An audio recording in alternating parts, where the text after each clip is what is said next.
Nick Diaz's highly anticipated UFC return ended in a defeat on Saturday when he fell short with a third-round TKO to Robbie Lawler in their highly anticipated UFC 266 rematch. Diaz comes back to the cage for the first time in more than 6 years, and to be honest, at the very start of the fight, Lawler was pouring it on him. Didn't know how he was going to respond, and he responded well. He fought tooth and nail in there for more than 2 rounds. I thought he definitely had some good moments, showed some classic Diaz in there with his striking combinations, the way he moved and everything. It, of course, wasn't the exact same as his prime, but he somehow both looked like classic Diaz and not so great at the same time. I think he definitely had his moments in there. Lawler definitely was concerned about some of those shots, but he was so tenacious on this night. He just kept coming at Diaz.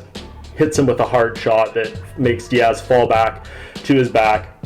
He strangely does not get up from the butt scoop position. Lawler refuses to come to the ground with him, and the fight is waved off there. I think it was a good stoppage, of course.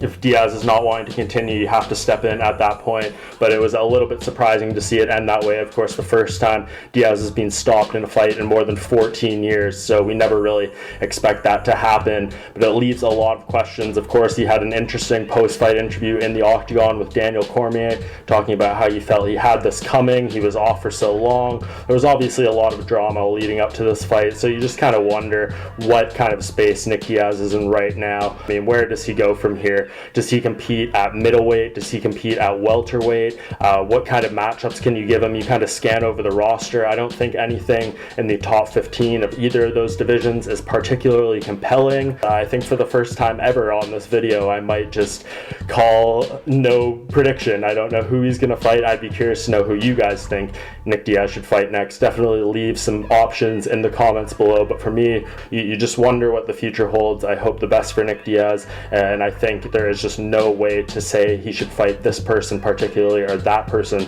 particularly right now at this moment, because there is too many unknowns off this TKO defeat to Robbie Lawler in the rematch after more than 6 years away from the fighting cage.